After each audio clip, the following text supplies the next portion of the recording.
Hello students, आज के इस वीडियो में हम पढ़ेंगे पीएन जंक्शन डायोड के बारे में। पीएन जंक्शन डायोड जंक्शन को मैं शॉर्ट फॉर्म में इस तरीके से लिखता हूँ, आगे भी लिखता रहूँगा। तो पीएन जंक्शन डायोड में जाने से पहले, इससे पहले वाले वीडियो में मैंने पी टाइप सेमीकंडक्टर और एन टाइप सेमीकंडक्टर के बारे में डिटेल में चर्चा की थी। तो ये था एन टाइप सेमीकंडक्टर।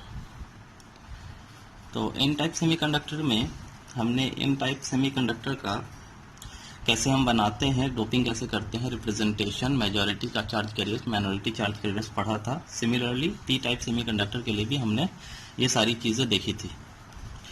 तो इसमें एक चीज़ जो रह गया था, अगर मैं आपसे पूछूं कि ये पी टाइप सेमीकंडक्टर के ऊपर कैसा चार्ज है, यानी कि ये पॉजिटिवली चार्ज है या निगेटिवली चार्ज है, तो सारे बच्चे एक साथ बोलेंगे कि एन टाइप सेमीकंडक्टर जो होता है वो निगेटिवली चार्ज होता है, निगेटिव चार्ज होता है इसके ऊपर। लेकिन ये आंसर जो है वो गलत है। अब आंसर गलत क्यों है? क्योंकि यहाँ पे जो है, अगर आप ध्यान से देखेंगे इस एटॉमिक स्ट्रक्चर को, तो सिलिकॉन जो है, सिलिकॉन आपस में क्या इसके पास कोई चार्ज है, पॉजिटिव चार्ज है या नेगेटिव चार्ज है? तो कोई चार्ज नहीं है, न्यूट्रल है ये भी है। 4 इलेक्ट्रॉन इसके पास होते हैं और ये न्यूट्रल होता है, सारे सिलिकॉन। अब आर्सेनिक को जब हम इसमें नहीं मिलाया था, हमने इसमें नहीं ऐड किया था, तो आर्सेनिक जब यहाँ पे मिलाने से पहले होगा तो इसके पास आउटर मोस्ट ऑर्बिट में 5 इलेक्ट्रॉन होते हैं और टोटल जो है आर्सेनिक के ऊपर पास 33 इलेक्ट्रॉन्स होते हैं। तो 33 इलेक्ट्रॉन्स और 33 प्रोटॉन्स भी होते हैं। तो ये भी जब मिलाने से पहले ये भी न्यूट्रल होता है। तो जब हम इसमें मिला रहे हैं तो मिलाने के बाद भी ये न्यूट्रल है। सिर्फ और सिर्फ इसमें चेंजेस क्या आया है कि इसका जो ये इलेक्ट्रॉन है ये किसी बॉन्डिंग में पार्टिसिपेट नहीं कर पा रहा है, सिर्फ ये डिफरेंस आया है। फिर से एक बार, सिलिकॉन भी इलेक्ट्रिकली न्यूट्रल है, आर्सेनिक भी मिलाने से पहले भी न्यूट्रल है, मिलाने के बाद भी न्यूट्रल है। सिर्फ क्या हुआ है, ये बॉन्डिंग में पार्टिसिपेट नहीं कर पा रहा है, यहाँ एक्सेस ऑफ इलेक्ट्रॉन्स हो रहा है बॉन्डिंग में। हालांकि नेट ये भी न्यूट्रल, ये भी न्यूट्रल, अभी भी ये न्यूट्रल है ना। इसके पास 5 इलेक्ट्रॉन है आउटर मोस्ट ऑर्बिट में, टोटल 33 इलेक्ट्रॉन्स है, टोटल 33 प्रोटॉन्स होंगे इसके पास, तो ये अभी भी न्यूट्रल है, लेकिन इलेक्ट्रॉन एक्स्ट्रा हो रहा है। तो इसके पास जो है एन टाइप सेमीकंडक्टर के ऊपर कोई चार्ज नहीं है, ये इलेक्ट्रिकली न्यूट्रल होता है।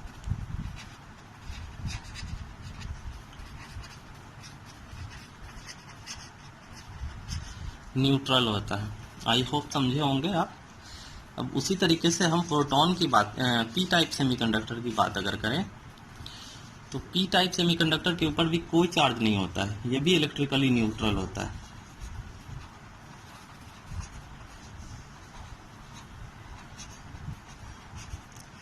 कैसे? देखिए, सिलिकॉन पार्टिसिपेट करने से पहले न्यूट्रल। जब हमने इसमें गैलियम ऐड किया तो गैलियम का एटॉमिक नंबर होता है 31 है, इसके पास 31 इलेक्ट्रॉन्स है। मिलाने से पहले ये भी न्यूट्रल होगा, 31 प्रोटॉन्स होंगे इसके पास, ये न्यूट्रल होगा। तो मिलाने के बाद भी ये न्यूट्रल है। सिर्फ और सिर्फ क्या हो रहा है, यहाँ पे एक इलेक्ट्रॉन जो है, यहाँ पे जो है एक होल क्रिएट हो रहा है। किसकी वजह से? बॉन्डिंग ना होने की वजह से। हालांकि ये इसके पास अभी भी आउटर मोस्ट ऑर्बिट में 31 इलेक्ट्रॉन्स, 3 इलेक्ट्रॉन्स है, टोटल 31 इलेक्ट्रॉन्स, 31 प्रोटॉन्स, ये न्यूट्रल है अभी भी। ये सारे सिलिकॉन्स भी न्यूट्रल है। सिर्फ और सिर्फ क्या हो रहा है, बॉन्डिंग में एक स्पेस नहीं मिल पा रहा, जिसकी वजह से इसके पास होल है इस पी टाइप सेमीकंडक्टर के पास। हालांकि ये भी जो है सारा का सारा न्यूट्रल है।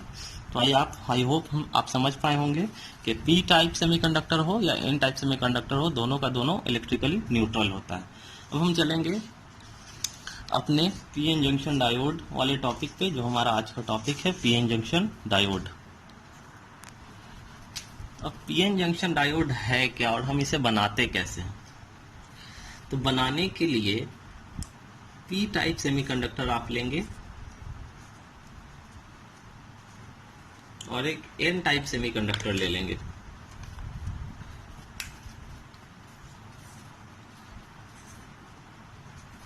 ये हो गया एन टाइप सेमीकंडक्टर। दो सेमीकंडक्टर आप लेंगे, एक पी टाइप और एक एन टाइप। दोनों को आप साथ में ज्वाइंट कर देंगे, दोनों को बस साथ में ज्वाइंट कर देना, दोनों को एक दूसरे के साथ रख देना है, दोनों को साथ में सैंडविच कर देना है, ओवरलैप कर देना। ये सारे वर्ड्स सही है। दोनों को साथ में रखेंगे तो आपका बन जाएगा पीएन जंक्शन डायोड। इस यूनिट से हम दो टर्मिनल जो है, दो कॉन्टैक्ट्स जो है वो हम बाहर की तरफ निकाल लेते हैं ताकि हम सर्किट में इसका कनेक्शन कर सकें। तो एक कनेक्शन का जो नाम होगा वो होगा एनोड और दूसरे कनेक्शन का नाम होगा कैथोड। ठीक है, ये पॉजिटिव टर्मिनल, ये नेगेटिव टर्मिनल। अब ये जो कांटेक्ट एरिया है P और N जहां पे मिल रहे हैं, इस कांटेक्ट एरिया को हम कहते हैं पीएन जंक्शन। जहां पे दोनों मिलेंगे उस एरिया को हम कहेंगे पीएन जंक्शन। तो अगर हमें पीएन जंक्शन को डिफाइन करना होगा तो हम इस तरीके से लिखेंगे, when a P type semiconductor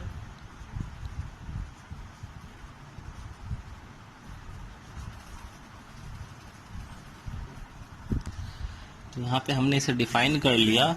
When a p-type semiconductor is suitably joined to n-type semiconductor, the contact is called p-n junction and the complete unit is called p-n junction diode।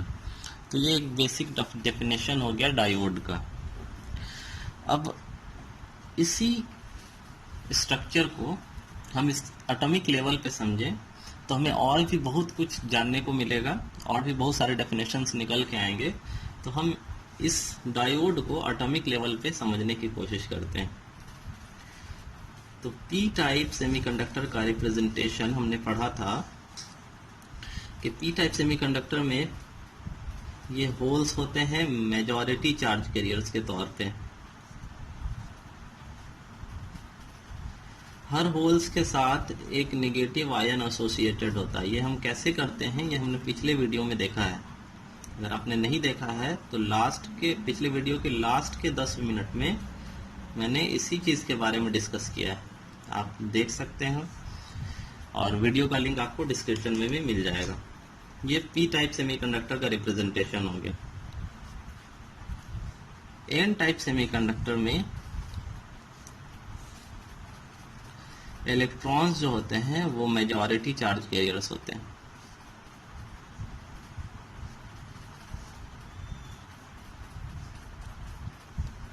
Her electron के साथ एक positive ion associated होता है।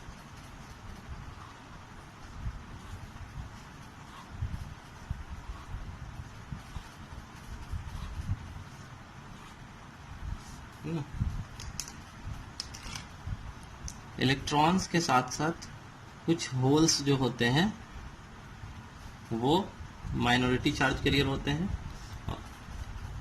N type के case में।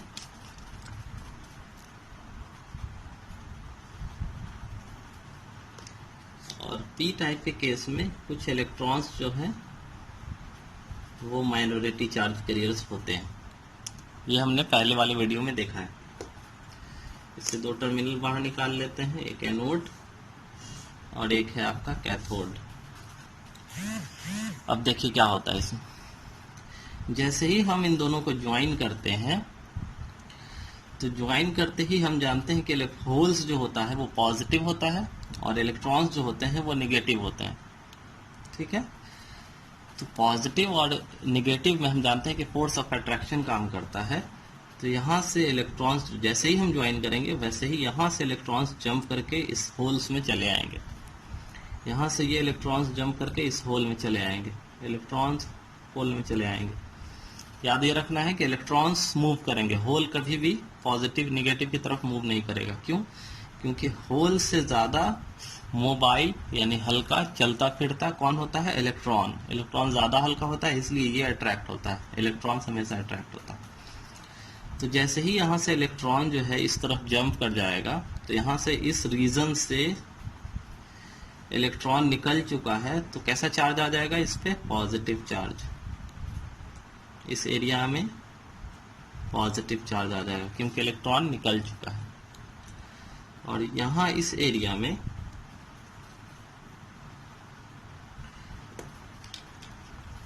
Electron आके मिला है, इलेक्ट्रॉन आके डिफ्यूज हुआ है, तो यहाँ पे नेगेटिव चार्ज आ जाएगा, नेगेटिव चार्ज, इस एरिया में नेगेटिव चार्ज आ जाएगा। ठीक है, यहाँ से इलेक्ट्रॉन इसमें डिफ्यूज होगा तो यहाँ पे नेगेटिव चार्ज और यहाँ पे पॉजिटिव चार्ज। तो ये जो रीजन है, ये जो इतना बड़ा रीजन है, इस रीजन को हम कहते हैं depletion region. Depletion region, depletion region क्यों कहते हैं?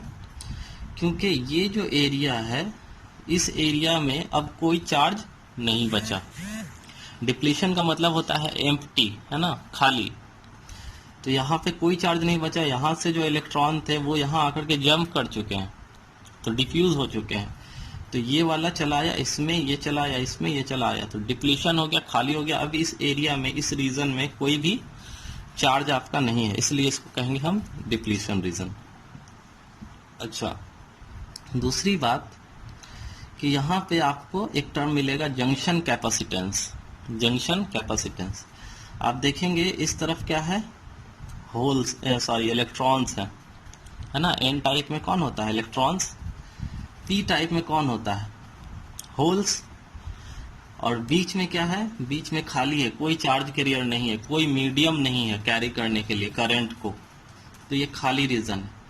और कैपेसिटर में हम देखेंगे तो कैपेसिटर में भी यही होता है, दो प्लेट्स होते हैं, दो प्लेट में एक प्लेट के पास पॉजिटिव चार्ज होता है और एक प्लेट के पास नेगेटिव चार्ज होता है, और बीच में दोनों प्लेट को सेपरेट कर दिया जाता है और बीच में डाई इलेक्ट्रिक मीडियम होता है, इंसुलेटिंग मीडियम होता है, जो दोनों चार्ज को सेपरेट करके रखता है, दोनों चार्ज को एक दूसरे में डिफ्यूज नहीं होने देता है। तो ये कहलाता है कैपेसिटर।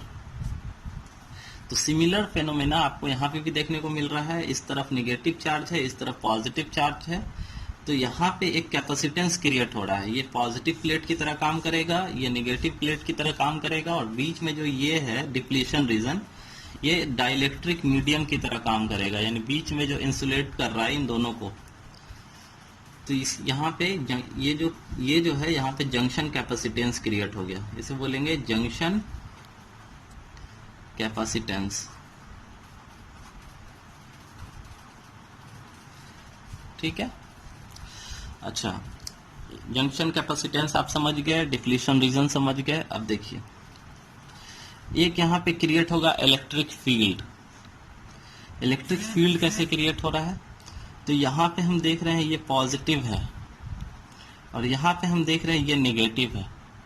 तो पॉजिटिव इस तरफ है, इस तरफ नेगेटिव है, तो यहाँ पे एक इलेक्ट्रिक फील्ड जनरेट होगा जिसका डायरेक्शन होगा पॉजिटिव से नेगेटिव की तरफ, है ना। ये आपका इलेक्ट्रिक फील्ड डेवलप होगा। इस इलेक्ट्रिक फील्ड को हम बोलते हैं बैरियर पोटेंशियल।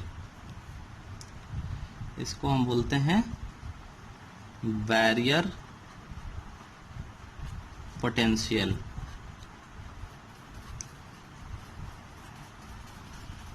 ये बैरियर पोटेंशियल क्या करता है, मूव करने से रोकता है। किसको, यहाँ से जो इलेक्ट्रॉन जो है ये इधर जाना चाहेंगे तो ये नहीं जाने देगा, क्योंकि बीच में कोई मीडियम नहीं है जो इलेक्ट्रॉन को कैरी कर सके, है ना।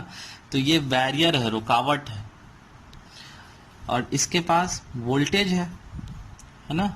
ये पॉजिटिव, ये इस तरफ निगेटिव, तो बैरियर पोटेंशियल। ये बैरियर पोटेंशियल जो है सिलिकॉन के केस में, सिलिकॉन का अगर आप इस्तेमाल कर रहे हैं सेमीकंडक्टर, ये एन टाइप सिलिकॉन का है, ये पी टाइप सिलिकॉन का है, तो इस केस में ये 0.7 वोल्ट का होता है ये बैरियर पोटेंशियल। अगर मैं जर्मेनियम की बात करूं तो इस केस में जो आपका बैरियर पोटेंशियल होता है वो 0.3 वोल्ट का होता है। अगर इसका मतलब ये कि ये जो बैरियर पोटेंशियल है, इसे हम अगर तोड़ना चाहते हैं तो हमें इतना वोल्ट देना होगा। अच्छा, ये हम आगे डिस्कस करेंगे कि कैसे इसको तोड़ते हैं। तो यहां से इस एटॉमिक स्ट्रक्चर से हमने 3 चीजें सीखी। एक तो आपने देख लिया जंक्शन कैपेसिटेंस, बैरियर पोटेंशियल, यहाँ पे इलेक्ट्रिक फील्ड डेवलप हो रहा है जिसे हम बैरियर पोटेंशियल कहते हैं। और एक सीखा आपने डिप्लीशन रीजन, कि डिप्लीशन रीजन क्या होता है। अब डायोड के सर्किट सैम्पल की बात करें, सर्किट हर इसका हम डायोड का एक अपना अपना सिंबल बना के रखते हैं, ताकि सर्किट जब हम बनाएं तो सर्किट में इतना बड़ा तो हम नहीं बना सकते या इतना बड़ा तो नहीं बना सकते हैं, तो हम एक सिंबल रखते हैं। तो ये सर्किट सिंबल है डायोड के लिए, इस तरीके से, ठीक है। तो अब हम बात करेंगे कि डायोड का हम कनेक्शन कितने तरीके से करते हैं, कैसे करते हैं। डायोड का जब हम सर्किट में कनेक्शन करेंगे तो वो हम कैसे करेंगे। तो दो तरीके से हम कनेक्शन करते हैं डायोड का। Biasing condition, biasing means connection, है ना। बायसिंग जो है वो हम दो तरीके से करते हैं। एक है आपका फॉरवर्ड बायस,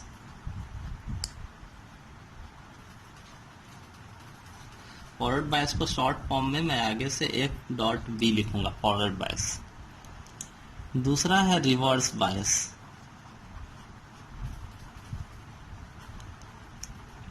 रिवर्स बायस को शॉर्ट फॉर्म में आर बी लिखूंगा। तो ये दो तरीके से कनेक्शन करते हैं। अब दोनों कनेक्शन को हम बारी बारी से डिटेल में पढ़ेंगे। तो बायसिंग कंडीशन में सबसे पहले हम फॉरवर्ड बायस पढ़ते हैं।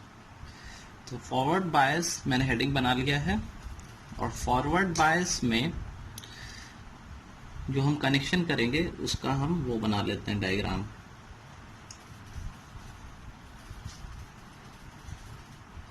तो ये है पी टाइप का सेमीकंडक्टर, और एक होगा आपका एन टाइप का सेमीकंडक्टर।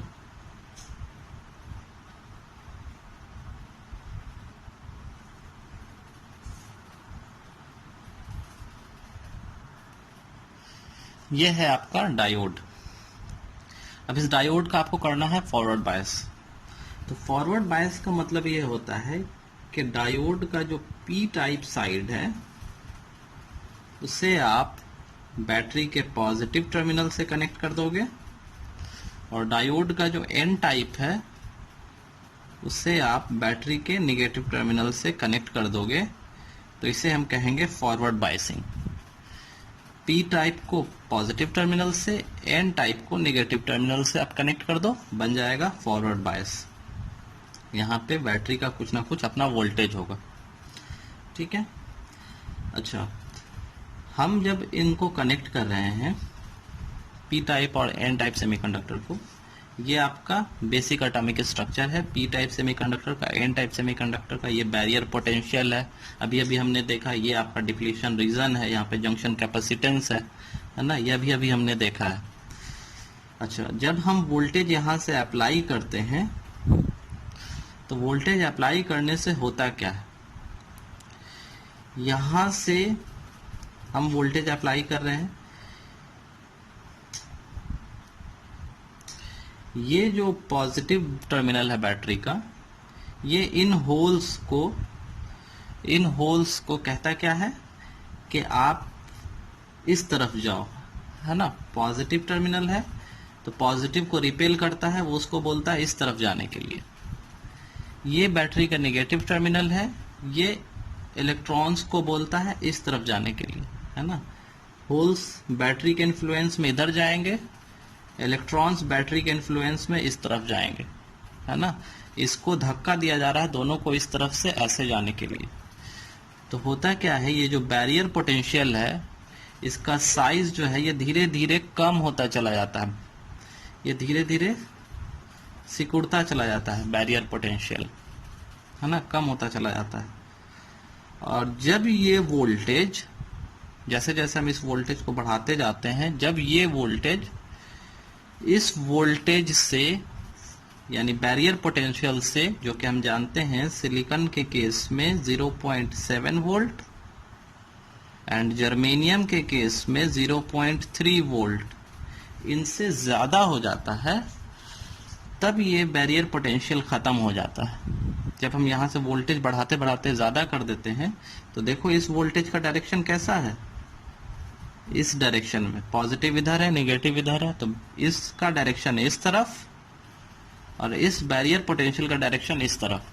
तो जब इसको धक्का देते देते ये वाला वोल्टेज को खत्म कर देता है तो सिर्फ और सिर्फ ये वोल्टेज बचता है, फिर ये वोल्टेज खत्म हो जाता है, ये डिप्लीशन रीजन खत्म हो जाता है। तब खत्म होने के बाद ये कंडक्शन जो है आसानी से फ्लो होने लगता है, क्योंकि अब जो है बीच से डिप्लीशन रीजन खत्म हो चुका है। फिर यहाँ से होल्स जो है वो आसानी से अट्रैक्ट होकर के इस तरफ चले आते हैं नेगेटिव टर्मिनल की तरफ। इलेक्ट्रॉन्स जो है वो आसानी से फ्लो होकर के पॉजिटिव टर्मिनल की तरफ आ पाते हैं, तो कंडक्शन होने लगता है। लेकिन कंडक्शन से पहले ये बैरियर पोटेंशियल जो है इन कंडक्शन को रोकता है। लेकिन कंडक्शन से पहले अगर हम ध्यान देंगे तो कंडक्शन यानी ये बैरियर पोटेंशियल खत्म होने से पहले भी बहुत ही स्मॉल करंट फ्लो होता है। देखो, होल्स में इलेक्ट्रॉन होते हैं माइनॉरिटी चार्ज कैरियर के तौर पे, और एन टाइप में होल्स होते हैं माइनॉरिटी का चार्ज कैरियर के तौर पे।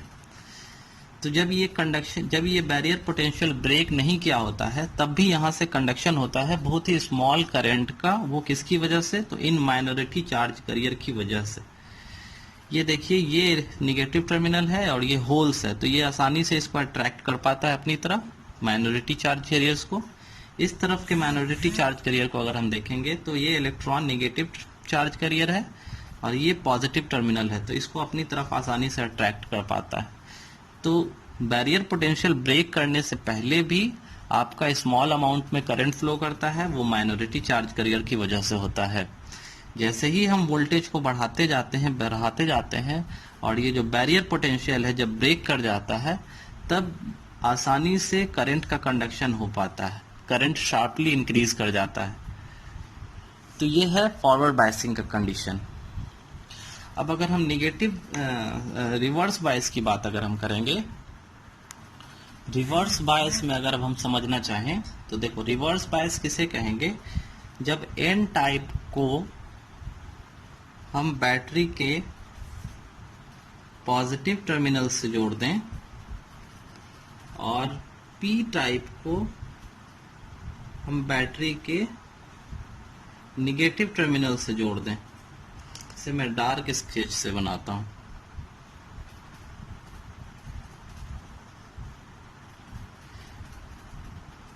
ये हो गया पी टाइप और ये हो गया आपका एन टाइप। जब हम डायोड के एन टाइप को बैटरी के पॉजिटिव टर्मिनल से, डायोड के पी टाइप को बैटरी के नेगेटिव टर्मिनल से जोड़ेंगे तो इस तरीके का जो कनेक्शन है उसे हम रिवर्स बायस कहते हैं। अब रिवर्स बायस में क्या होता है, कैसे करंट का कंडक्शन होता है, ये हम समझते हैं। देखो, जैसे ही हमने कनेक्शन किया तो ये सारा जो बैरियर पोटेंशियल है, पी टाइप है, एन टाइप है, जंक्शन कैपेसिटेंस है, ये सब सारा तो रहता ही है। वोल्टेज यहाँ से अप्लाई करने के बाद यानी कनेक्शन करने के बाद क्या होता है ये हमें देखना है। तो जैसे ही हमने वोल्टेज अप्लाई किया, यहाँ पे ये पॉजिटिव है और ये जो इलेक्ट्रॉन्स है वो नेगेटिव है, तो इलेक्ट्रॉन्स को ये अपनी तरफ खींचता है। पहले वाले केस में यानी फॉरवर्ड बायस के जस्ट अपोजिट। पहले क्या था, फॉरवर्ड बायस में इलेक्ट्रॉन्स ये इस तरफ रिपेल हो रहा था, लेकिन इस केस में क्या होगा, इलेक्ट्रॉन्स जो है जो कि नेगेटिव चार्ज कैरियर है, प्लेट पॉजिटिव टर्मिनल, बैटरी के पॉजिटिव टर्मिनल की तरफ अट्रैक्टेड होगा इस डायरेक्शन में। और पी टाइप सेमीकंडक्टर में होल्स होते हैं और यहाँ पे है नेगेटिव टर्मिनल, तो ये होल्स जो है वो इस तरफ अट्रैक्टेड होंगे, है ना। तो जिसकी वजह से क्या होगा, ये जो रीजन है डिप्लीशन रीजन, ये चौड़ा होता चला जाएगा। मींस के यहाँ से जो आपका होल है, यहाँ से होल निकल के चला आया कहाँ, इधर नेगेटिव टर्मिनल पे, तो होल निकल गया तो नेट चार्ज यहाँ पे negative, net charge negative, net charge negative. यहाँ से इलेक्ट्रॉन्स जो है वो निकल के चले आए बैटरी के पॉजिटिव टर्मिनल पे, तो यहाँ पे net charge positive, net charge positive, net charge positive. तो इस तरीके से डिप्लीशन रीजन का जो विड्थ है वो चौड़ा होता चला जाता है। जैसे जैसे हम वोल्टेज बढ़ाते हैं वैसे वैसे ये डिप्लीशन रीजन का जो विड्थ है ये चौड़ा होता चला जाता है। ठीक है। अच्छा, तो जब ये चौड़ा हो रहा है और करंट का कंडक्शन तो कुछ नहीं हो रहा है मेजॉरिटी चार्ज कैरियर की वजह से, लेकिन माइनॉरिटी चार्ज कैरियर जैसा कि एन टाइप में होल्स हैं, तो होल जो है वो यहां पे है पॉजिटिव टर्मिनल, और इलेक्ट्रॉन्स जो है वो यहां पे है नेगेटिव टर्मिनल। तो होल पॉजिटिव से कनेक्टेड है, इलेक्ट्रॉन्स नेगेटिव से कनेक्टेड है। तो माइनॉरिटी चार्ज कैरियर्स के लिए ये जो कंडीशन है, ये रिवर्स बायस वाला कंडीशन है ही नहीं। ये कौन सा कंडीशन हो गया? फॉरवर्ड बायस वाला कंडीशन। तो फॉरवर्ड बायस में करंट का कंडक्शन जैसे होता रहता है, ये क्रॉस करके जंक्शन को ये वापस आते रहेंगे। तो फॉरवर्ड बायस के कंडीशन में करंट का फ्लो होगा। यहाँ पे माइनॉरिटी चार्ज कैरियर के लिए ये फॉरवर्ड बायस का कंडीशन है। तो यहाँ पे माइनॉरिटी चार्ज कैरियर की वजह से स्मॉल अमाउंट ऑफ करंट जो है वो फ्लो करता रहेगा। ठीक है। तो अच्छा, जैसे जैसे हम इस वोल्टेज को बढ़ाते हैं, देखिए इस वोल्टेज का डायरेक्शन कैसे है? इस डायरेक्शन में, पॉजिटिव से नेगेटिव। और इस बैरियर पोटेंशियल का डायरेक्शन कैसे है? ये इसी डायरेक्शन में, सेम डायरेक्शन में। तो हम जैसे जैसे ये वोल्टेज बढ़ाते हैं तो ये बैरियर पोटेंशियल भी बढ़ता चला जाता है, समझे? तो बैरियर पोटेंशियल जो बढ़ रहा है, दूसरी बात, हम जैसे जैसे वोल्टेज बढ़ा रहे हैं तो ये जो होल्स हैं इन पे जो रिपल्सन का चार्ज लग रहा है, रिपल्सन का जो फोर्स लग रहा है, ये भी बढ़ता चला जाता है। तो ये जो जंक्शन है, ये जो बैरियर पोटेंशियल है, ये जो डिप्लीशन रीजन है, ये डिप्लीशन रीजन खत्म होता है इन्हीं दो कारणों से। ये होल्स के ऊपर जो रिपल्शन का फोर्स है ये इतना ज्यादा लगता है कि ये रास्ते में जब ट्रैवल कर रहे होते हैं नेगेटिव टर्मिनल की तरफ, या इलेक्ट्रॉन्स जो पॉजिटिव टर्मिनल की तरफ ट्रैवल कर रहे होते हैं, ये काफी तेजी से ट्रैवल करते हैं। तो रास्ते में जो सेमीकंडक्टर मिलता है, ये जो रीजन है, ये रीजन क्या है? ये रीजन कुछ इस तरीके का है ना, जिसमें होल्स और इलेक्ट्रॉन्स मिले हुए हैं। तो किसी न किसी इलेक्ट्रॉन से ये टकरा जाते हैं और इसको नॉकआउट करके बाहर निकाल देते हैं। फिर ये इलेक्ट्रॉन जो फ्री हो गया, ये आगे फर्दर किसी से जाके टकरा जाता है। तो यहाँ पे चेन रिएक्शन चलने लगता है, पूरा फटने लगता है और फ्री इलेक्ट्रॉन्स डेवलप होते हैं। फिर करंट का कंडक्शन जो है रिवर्स बायस में भी तेजी से होने लगता है, जब ये रीजन जो है ब्रेक कर जाता है तब। तो ये दो तरीके से ब्रेक करता है, वो हम आगे पढ़ेंगे। एक होगा एवलांचे ब्रेकडाउन और एक होगा जेनर ब्रेकडाउन। तो ब्रेकडाउन कैसे होता है इसका, ये हम आगे पढ़ने वाले हैं। तो फिलहाल हम ये समझेंगे, जैसे जैसे हम वोल्टेज बढ़ाते जाते हैं, एक टाइम ऐसा आता है कि ये जंक्शन जो है ये ब्रेक कर जाता है। ब्रेक करने की वजह से वहां पे से करंट फिर शार्पली इंक्रीज कर जाता है। तो ये है रिवर्स बायस का कंडीशन। कैसे हमने देखा कि करंट कैसे फ्लो करता है, जब वोल्टेज अप्लाई करते हैं तो बैरियर पोटेंशियल बढ़ता है, डिप्लीशन रीजन चौड़ा होता है, करंट का कंडक्शन मेजॉरिटी चार्ज कैरियर की वजह से कुछ भी नहीं होता है, माइनॉरिटी चार्ज कैरियर की वजह से small amount of current flow करता रहता है। ये रिवर्स बायस का कंडीशन है। अब हमें देखना है कि फॉरवर्ड बायस और रिवर्स बायस दोनों में वोल्टेज और करंट का क्या कैरेक्टरिस्टिक है, यानी कि हमने जैसे जैसे वोल्टेज बढ़ाया करंट उस हिसाब से किस तरीके से चेंज हुआ, ये हमें पढ़ना है। तो उसके लिए हम पीएन जंक्शन डायोड का फॉरवर्ड बायस का भी इक्विवेलेंट सर्किट डायग्राम ड्रॉ करेंगे, फिर रिवर्स बायस का भी इक्विवेलेंट सर्किट डायग्राम ड्रॉ करेंगे। तो हम यहाँ पे पहले फॉरवर्ड बायस के केस में इक्विवेलेंट सर्किट डायग्राम ड्रॉ कर लेते हैं। सबसे पहले एक डायोड ले लेंगे हम। ये है आपका डायोड, है ना, ये इसका पॉजिटिव टर्मिनल और ये इसका निगेटिव टर्मिनल। रास्ते में, अच्छा, पी टाइप को, ये जो एनोड है और ये है आपका कैथोड। तो एनोड को हमें कनेक्ट करना होगा बैटरी के पॉजिटिव टर्मिनल से, ये हमने कनेक्ट कर दिया बैटरी के पॉजिटिव टर्मिनल्स।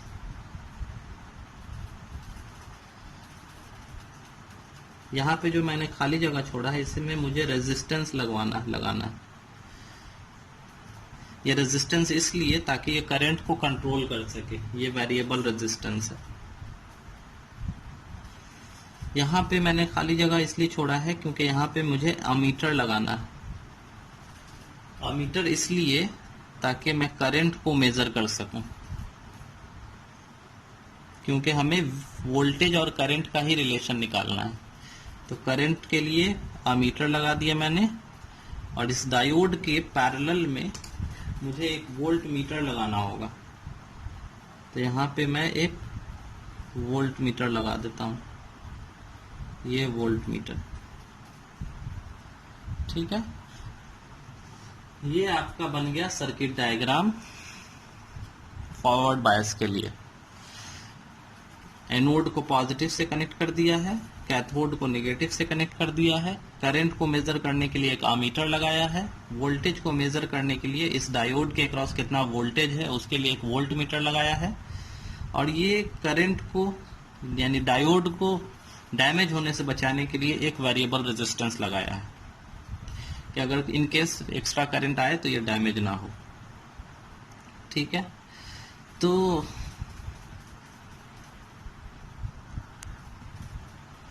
ये सर्किट डायग्राम हो गया। हम VI कैरेक्टरिस्टिक ग्राफ ड्रॉ करने वाले हैं, है ना, वोल्टेज और करंट का रिलेशन। तो एक एक्सिस पे हम लेंगे वोल्टेज को और एक एक्सिस पे लेंगे हम करंट को। तो एक एक्सिस पे मैंने ले लिया है वोल्टेज को और Y एक्सिस पे करंट को।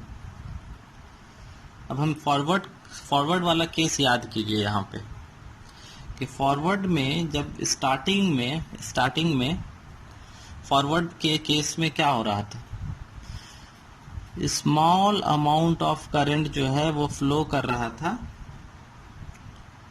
Small amount of current flow कर रहा था किसकी वजह से, माइनॉरिटी चार्ज कैरियर की वजह से। यहाँ से जो आपका इलेक्ट्रॉन्स था वो,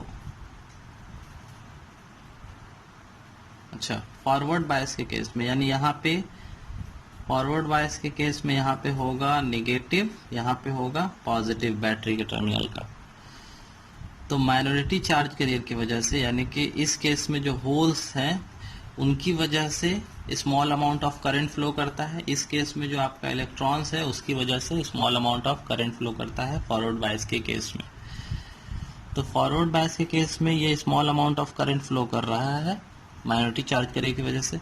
जैसे ही ये जंक्शन ब्रेक कर जाता है, ये जो बैरियर पोटेंशियल, ये जो डिप्लीशन रीजन है, ये नैरो होते होते ख़त्म जब हो जाता है, तब यहाँ से फिर करंट जो है वो शार्पली इंक्रीज कर जाता है। इसी तरीके से होता है ना, कुछ इस तरीके का ग्राफ मिलता है आपको। यहाँ से लेके यहाँ तक का जो कंडक्शन है, ये जो कंडक्शन है ये इस एरिया का, ये आपका किसकी वजह से है, माइनॉरिटी चार्ज कैरियर की वजह से, माइनॉरिटी चार्ज कैरियर की वजह से। और ये वाला जो कंडक्शन है ये किसकी वजह से है, मेजॉरिटी चार्ज कैरियर की वजह से, ठीक है।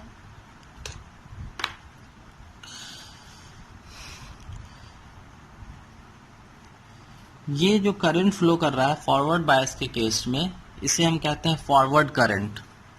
और जो फॉरवर्ड बायस के केस में जो वोल्टेज होगा उसे हम बोलेंगे फॉरवर्ड वोल्टेज। ये तो नॉर्मल सी बात है। दूसरी बात ये कि जिस पर्टिकुलर वोल्टेज पे करंट आपका तेजी से इंक्रीज करने लगता है उसे हम बोलते हैं नी वोल्टेज। नी वोल्टेज या इसको थ्रेशोल्ड वोल्टेज भी कहते हैं। शुरू में बहुत कम करंट फ्लो कर रहा है, एक पॉइंट ऐसा आया जिसके बाद करंट जो है शार्पली इंक्रीज कर गया। तो जिस वोल्टेज के बाद, ये कोई वोल्टेज यहाँ पे रहा होगा, वोल्टेज के यहाँ पे कुछ ना कुछ पॉइंट रहा होगा, उस वोल्टेज को हम कहेंगे नी वोल्टेज या थ्रेशोल्ड वोल्टेज।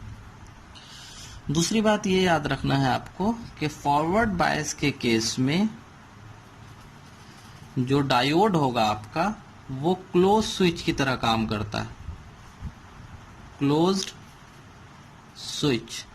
ये बहुत इंपॉर्टेंट है। फॉरवर्ड बायस के केस में जो आपका डायोड है वो क्लोज स्विच की तरह काम करता है, जबकि रिवर्स बायस में, जैसे रिवर्स बायस में हम क्या देखते हैं कि ये जंक्शन चौड़ा होता चला जाता है। चौड़ा हो रहा है इसका मतलब कि इस जंक्शन का रेजिस्टेंस जो है वो बहुत बढ़ता चला जा रहा है। तो रिवर्स बायस में जो आपका करंट का कंडक्शन है वो नहीं हो पाता है। हमने देखा अभी रिवर्स बायस में कि small amount of current flow करता है, वो भी माइनॉरिटी चार्ज करंट की वजह से। और करंट शार्पली बढ़ता है कब? जब ये जंक्शन ब्रेक कर जाता है तब। तो रिवर्स बायस के केस में आपका डायोड जो है वो ओपन स्विच की तरह काम करता है। ओपन स्विच मीन्स कि रेजिस्टेंस जो है वो बहुत ज़्यादा होगा। फॉरवर्ड बायस में क्लोज स्विच की तरह मीन्स रेजिस्टेंस कम होगा। तो फॉरवर्ड बायस के लिए हमने ग्राफ देख लिया वोल्टेज और करंट का, और उससे रिलेटेड जो टर्म होते हैं जैसे कि नी वोल्टेज और फॉरवर्ड करंट, फॉरवर्ड वोल्टेज, ये सब हमने देखा। अब इसी को अब अगर रिवर्स बायस में सर्किट डायग्राम बनाना चाहें तो कुछ इस तरीके से बनाएंगे। मैं यहाँ पे ड्रॉ कर रहा हूँ। तो ये हो जाएगा आपका, डायोड को हम बस पलट देंगे इस डायग्राम के अकॉर्डिंग, बाकी आपका सारा कुछ वही रहने वाला है। तो ये अब बन गया कैथोड और ये बन गया एनोड। बाकी आप रेजिस्टेंस को वैसे ही कनेक्ट कर दीजिए।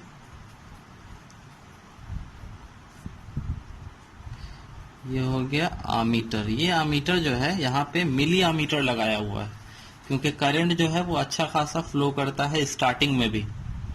लेकिन रिवर्स बायस में हमने देखा कि बहुत ही कम करंट फ्लो करता है माइनॉरिटी चार्ज कैरियर की वजह से। तो उस बिल्कुल बहुत कम अमाउंट ऑफ करंट को मेजर करने के लिए हमें प्रिसाइज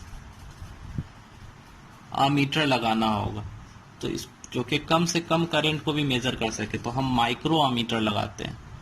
तो माइक्रो आमीटर, यहाँ मिली आमीटर, यहाँ पे माइक्रो आमीटर, क्योंकि करंट का कंडक्शन जो है स्टार्टिंग में बहुत ही कम होता है। सब याद रखना, ये ऑब्जेक्टिव में पूछा जाता है कि माइक्रो रिवर्स बायस में आमीटर का कैसा लगेगा, माइक्रो, मिली, नॉर्मल या 10⁻³ कैसा लगेगा ये बताना, ये पूछा जाता है। यहाँ पे एक हम लगा देंगे वोल्ट मीटर, ठीक है। वोल्ट मीटर नॉर्मल रहता है, वोल्टेज जो हम अप्लाई कर रहे हैं। ये बन गया आपका रिवर्स बायस। अब रिवर्स बायस में हमने यहाँ देखा, ये सर्किट डायग्राम हो गया। रिवर्स बायस में हमने देखा कि स्टार्टिंग में बहुत ही कम करंट फ्लो करता है due to minority charge carriers only, है ना। तो ये दिखाया गया बहुत कम अमाउंट का करंट फ्लो कर रहा है। ये करंट किसकी वजह से है? माइनॉरिटी चार्ज कैरियर की वजह से। यहाँ पे ये जो करंट है, ये करंट फ्लो कर रहा है किसकी वजह से? माइनॉरिटी चार्ज कैरियर की वजह से। जैसे ही एक सर्टेन लेवल ऑफ वोल्टेज पहुंचता है, जब ये बैरियर पोटेंशियल खत्म हो जाता है, तब यहाँ से करंट जो है वो शार्पली इंक्रीज कर जाता है, बिल्कुल तेजी से, एकदम स्ट्रेट लाइन बना है, इसकी तरह नहीं बना है, थोड़ा तिरछा। यहाँ से बिल्कुल तेजी से करंट फ्लो करने लगता है। तो ये जो करंट का कंडक्शन है, ये मेजॉरिटी चार्ज कैरियर की वजह से। ये है आपका मेजॉरिटी की वजह से, ठीक है। जिस वोल्टेज पे आपका जंक्शन जो ब्रेक कर गया और करंट तेजी से फ्लो करने लग गया, उस वोल्टेज को हम बोलेंगे break down voltage. Break down voltage. जिस वोल्टेज पे ये जंक्शन ब्रेक कर गया और करंट शार्पली इंक्रीज कर गया, उस वोल्टेज को बोलेंगे ब्रेक डाउन वोल्टेज। यहाँ पे स्टार्टिंग में जो ये करंट फ्लो कर रहा है माइनॉरिटी चार्ज कैरियर की वजह से, इस करंट को हम बोलते हैं reverse saturation current. Reverse saturation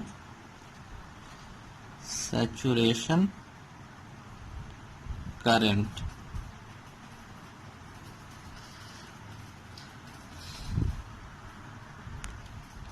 एक टर्म जो और बच गया है कि जंक्शन मैक्सिमम रिवर्स वोल्टेज, यानी कि जहां पे ये वोल्टेज है जिस पे कि जंक्शन ब्रेक कर जा रहा है, इससे जस्ट पहले वाला वोल्टेज, इससे जस्ट पहले वाला वोल्टेज, जैसे अगर 32 वोल्ट पे आपका जंक्शन ब्रेक कर रहा है तो जस्ट पहले वाला 31.9 वोल्ट, ये जो वोल्ट है इसे हम कहते हैं पीक इनवर्स वोल्टेज।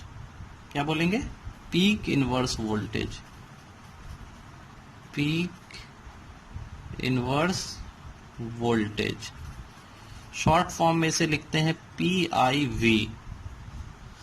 ये क्या है कि मैक्सिमम रिवर्स वोल्टेज, अगर डिफाइन करना चाहे पीक इनवर्स वोल्टेज को, तो maximum reverse voltage upon which, जिसपे कि आपका जंक्शन जो है वो ब्रेक ना करे। तो पीक इनवर्स वोल्टेज आप समझ गए होंगे। तो डायोड से रिलेटेड जितना भी था वो मैंने आपको बता दिया है। इसमें आपसे लॉन्ग टर्म में क्वेश्चन जो आता है वो ये आता है कि डायोड का फॉरवर्ड बायस और रिवर्स बायस कनेक्शन को बताएं और उसका VI कैरेक्टरिस्टिक ड्रॉ करें। ये 6 नंबर में पूछा जाता है। ऑब्जेक्टिव में आपसे पूछा जाएगा कि फॉरवर्ड बायस में डायोड कैसे काम करता है, ओपन स्विच, क्लोज स्विच, या फॉरवर्ड बायस में उसका रेजिस्टेंस हाई होता है या लो होता है। इस तरीके का फॉरवर्ड बायस और रिवर्स बायस से आपका क्वेश्चन आएगा। तो अगले वीडियो में जब हम मिलेंगे तो हम बात करेंगे जेनर डायोड के बारे में। तो आप आज के लिए इतना ही, जब तक के लिए खुश रहिए, पढ़ते रहिए।